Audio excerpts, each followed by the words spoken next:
Welcome to yet another exciting episode of the Blue Table Talk Show. This is the show where we help Nigerians make informed migration decisions. And today we are going to be exploring something called the right way or the highway.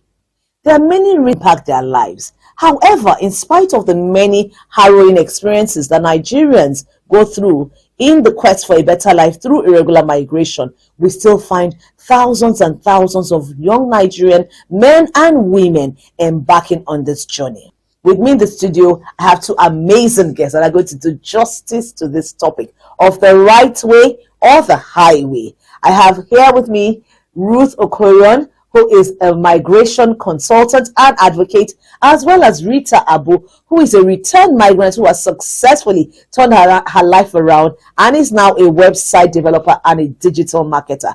But before we go into the show properly today, we're going to listen to Miko Banti on the streets of Lagos asking Nigerians why are they going on the highway instead of the right way. We will be back after this.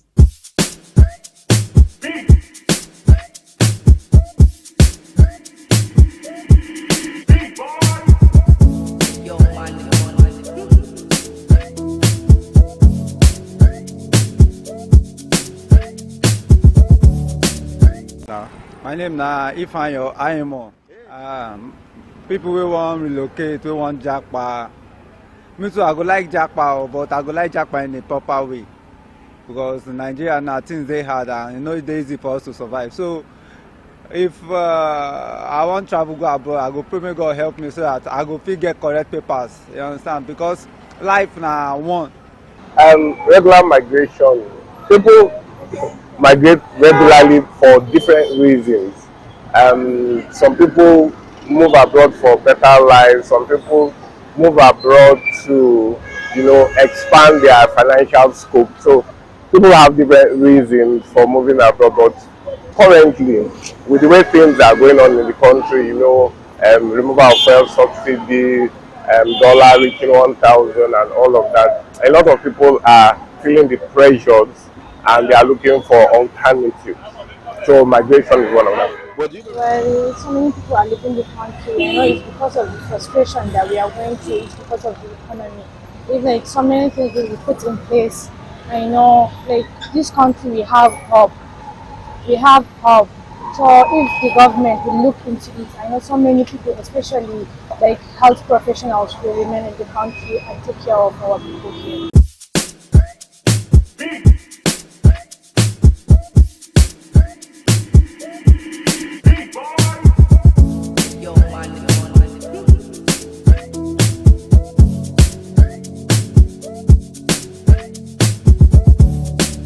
Welcome back.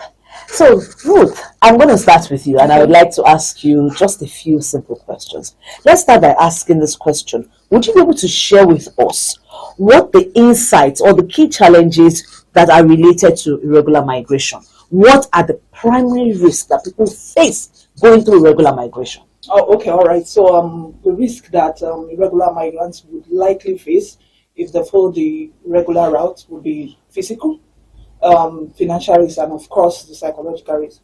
So irregular migrants would risk being trafficked, by trafficking and human smuggling networks, who exploit them, for their own gain. They would also face the risk of being caught up in the violence in Libya, because for now Libya is not safe. In fact, since 2011, Libya has been facing political instability. Okay. So there are clashes between gang groups, between militias and all of that. So that is another risk. Mm-hmm.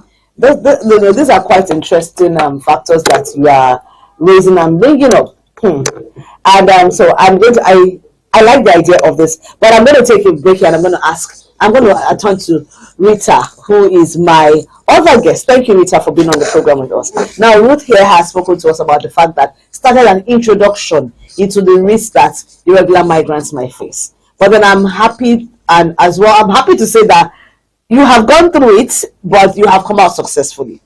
Now, would you be able to share some insights into what you personally feel at the risk that people, Nigerians who are listening to you out there, are likely to face if they are still considering going through this kind of regular way to Japan? Okay, like she said, the psychological risk involved. there's no way you go through that kind of stress, go through that struggle, and come back the same way. A lot of return migrant has to face mental health issue. A lot of them cannot even keep relationships now because they get angry easily. You can imagine somebody who's been beaten severely just to sell themselves, or because they need to pay one madam on for the other. So it's the emotional trauma is severe. So they have to go through a lot of mental health support. They have to get a lot of support mentally to be able to live the normal life. They find it difficult to trust people. It's just a lot. Okay, so I think one risk that we may not have explored, and I would like you to, shed some more light on, Ruth, especially with you being a migration counselor, would be the fact that when people are embarking on irregular migration journeys, do they actually ever get to the destination? Is it really a reality? Okay, so the whole idea is this. When they embark on this journey, the plan is, it is very easy. Kanu to Niger, from Niger to the Sahara Desert. But the truth is that many of them get stuck in Libya for many years. They can't cross. So they get stuck in Libya. These people, most of them do not have skills that can help sustain them. So they end up doing menial jobs just to survive. The years are wasted, the experience, the trauma they have faced, everything. At the end of the day, they don't even arrive at their destination. So the success story, out of 10, could be, let's say, maybe 2. Yes. Okay, so Ruth and Rita, I would like to ask both of you beautiful ladies this simple question. In light of these dangers, the risk and the realities that we're talking about, what do you think that political issues, social issues, economic issues, what role do you think they are all playing in actually increasing this danger or the push factors for irregular migration? Okay, I think they're all interwoven. Political, the social, the economic. Because the reasons why people migrate, why they leave their homes to go abroad, is basically to improve the quality of their job opportunities. So, of course, that is a factor. So, for having an enabling environment now, which is also tied in a way to political, which is our government, I'm sure this will also sort of lessen, the way people want to migrate regularly. Then when it comes to social, there's also the issue of family pressure. Yes. Yeah, we don't talk about this enough, but this is what we hear when we speak to potential irregular migrants or those who have actually embarked on return. We find out that some of them do it for their family. Well, I'm the first child. Everything is dependent on me. I have to make sure my family is well. This African thing, I think as a community, your family is, you put them top priority and all of that. So that's also a factor. So these are the factors that push people to migrate regularly. Rita, in your opinion, would you say that you think that the points that the factors that have been raised by Ruth are extensive? What are your thoughts on this, especially with the fact of social and economic variables? What are your thoughts on this? Okay, economically, when the basic amenities become a necessity, the problem people want to run. Right? So when, for example, when I left home, it was because I heard that I could go to school abroad on a scholarship, and then there's free education over there. So I could be working and then not going to work as well. But it's not like that in Nigeria. Even the college that I went to, it was a whole lot of struggle. And I didn't want to go through that struggle again. That's the reason, I went to school abroad. I have cousins who are in the UK. The government paid their school fees. So they are not really thinking about feeding money. They're not thinking about transport fare and all of that. You understand? So I know that the government are putting structures in place right now. There are scholarships to go to film schools, to learn skills, even in the tech space, and all of. But most of those students have to go using their transportation. You can imagine from Ikorodu going to the island just because I want to access a scholarship. So it's a lot. I know how much I spent in January through March just to get a certificate in screenwriting. I had to pay a lot. I know the government paid for that, paid for the scholarship. You understand? So if you are putting structures in place, you should consider these basic amenities so that people will actually stay and learn and then get better, at their work. And also for family, the pressure is just I don't even right now know how we can really sort that family issue. The messages are going on. It's always a problem. They'll tell you, forget it. We have family who have gone, children who have gone abroad and they are doing well. Through the same route you are pushing again, then the opportunity to learn something before going to school or while I was going to school. Currently, I do that with some children I have in my community. They are currently in secondary schools, some are in primary schools. So we are encourage them to, like, after school hours, you can learn one or two things. It could be digital skills. Those ones that they say they want to learn fashion, they want to learn catering. Do we make 2-3 hours? We enroll them for that, and then that's one way they can actually, help this. Well, it's interesting the fact that the way we have seen the role that government, society, and even economic issues play out. And the part that has been picked on in terms of the family is a really big issue that I'm sure that we will probably even relook at again on this episode, on another episode of the program. So in that case, I would like to dovetail right into our next question. And I would like to ask, what do we think as guests on the show, as Nigerians, that our government can do? What measures can government take to reduce this issue of irregular migration, as well as the risk that attached to it? Reduce it, the risk attached to it, as well as the root causes. So, Ruth, what do you have to say about this? Okay, so while we commend the government for what they have done so far, we still feel that there's need for improvement, especially in the areas of creating an enabling environment, because we understand that the government cannot do everything for every of its citizens. Are you dreaming of a brighter future? Are you planning to japa? We know the world is calling. We know you want to leave Nigeria at all costs. But before you go, have you heard of the Migrant Project? We provide free counseling services on the risks of irregular migration to help you understand the challenges of life in European countries if you plan to japa wrongly, either by road or sea. Guess what? We also provide support, referrals, and access to some local alternatives for jobs, skills training, and mental health support. Our counselors are here to empower you to have more agency in your migration decision making. Call these hotlines to speak with our counselors. This is a 100% free, individualized, and anonymous service. Edo State 0816 529 8860. Lagos State 0813 777 0863. 0814 783 5852. You can also follow us on Facebook at The Migrant Project and The Migrant Project Lagos. Choose the path of hope. Don't risk your life. Stay home and thrive. This message is brought to you by The Migrant Project Nigeria.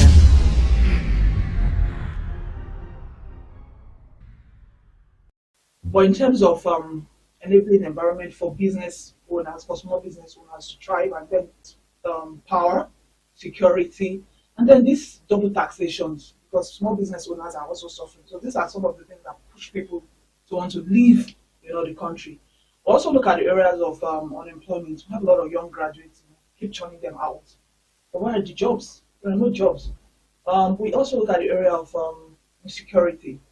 Yes, this is another big challenge, and it's also a push factor for most irregular migrants, because everybody wants to be safe.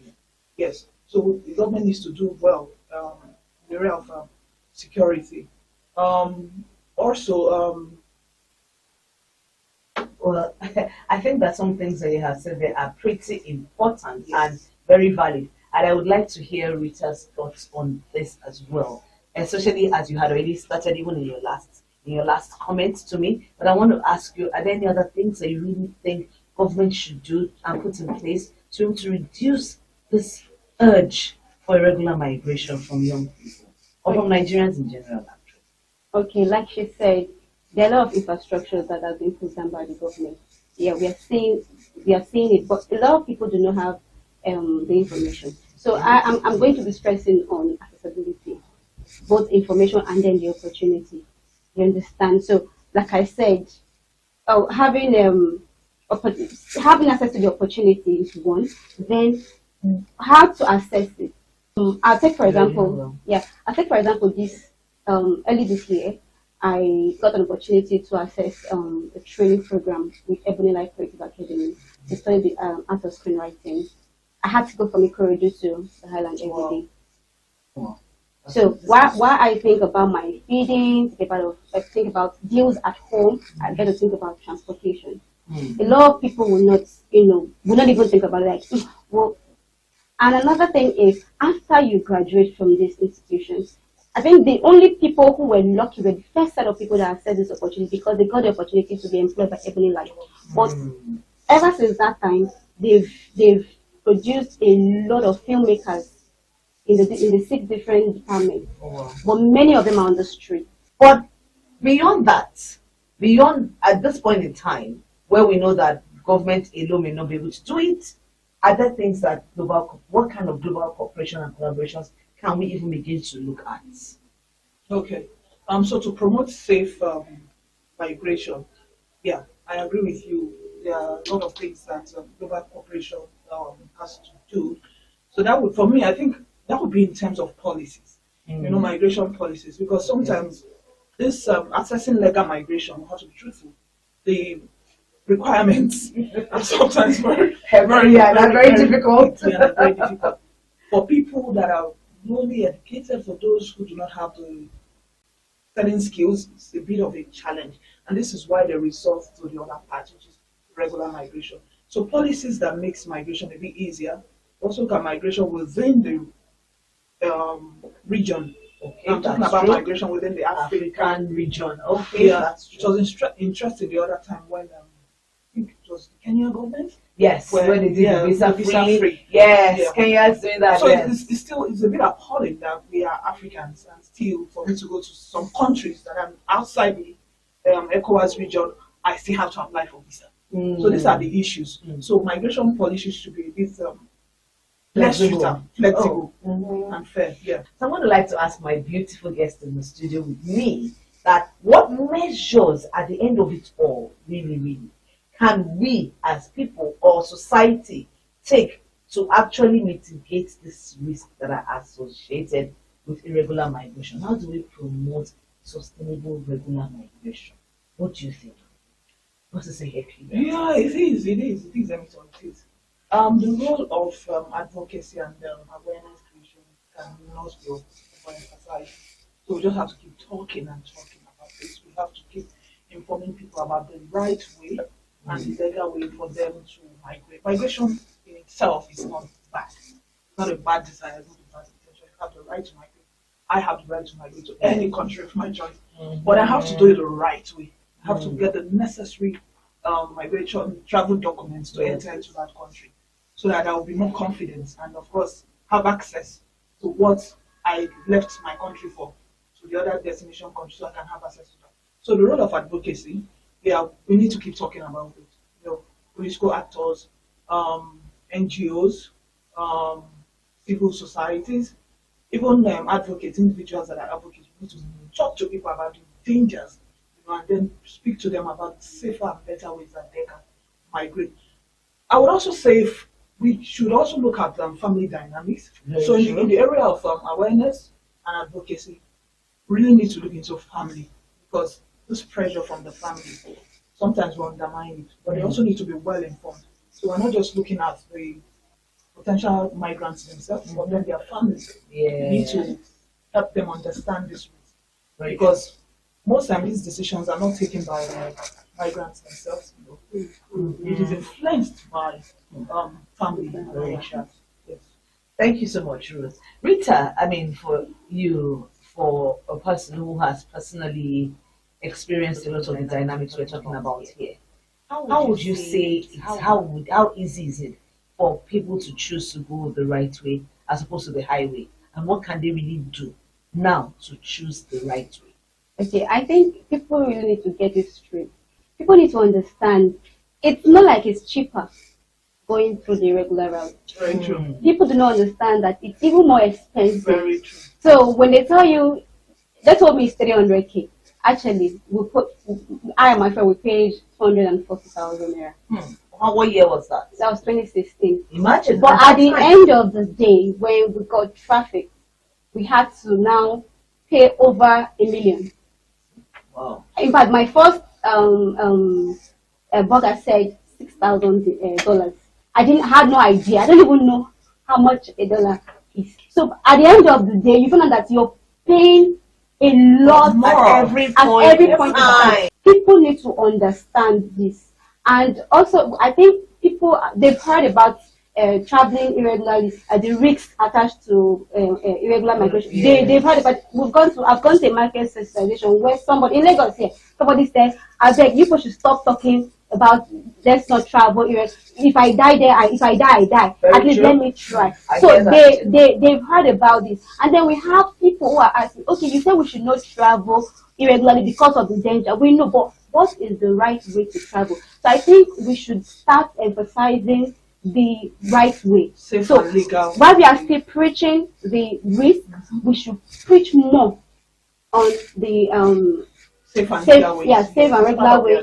I think we should even be projecting that much more now on social media. We should talk more on the safer way to travel.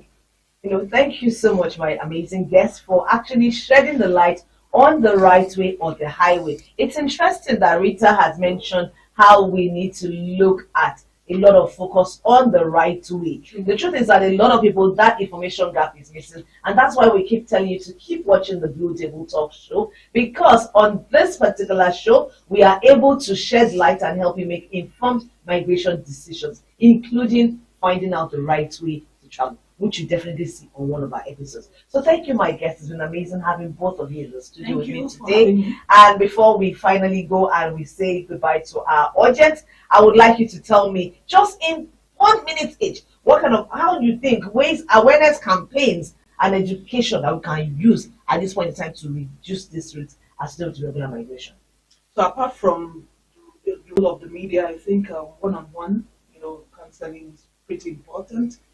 We need to go where these people, meet them where they are.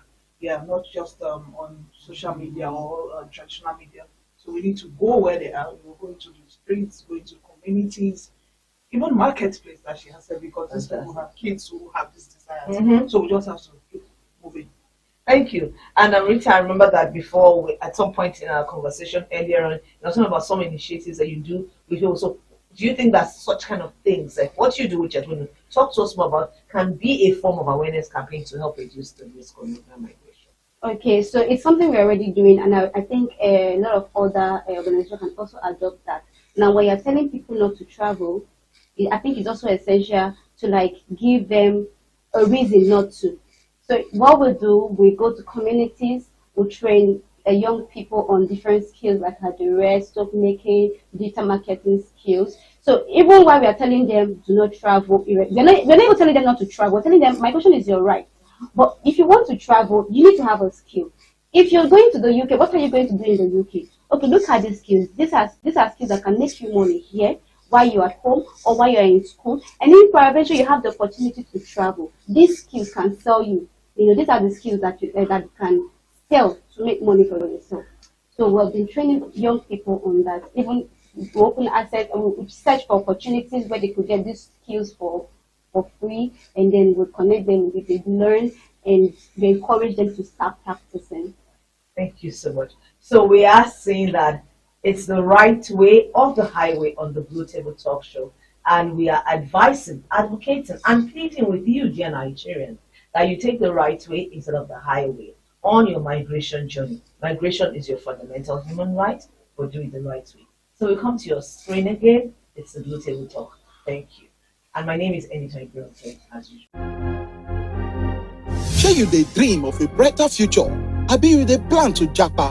We not say the word they call you.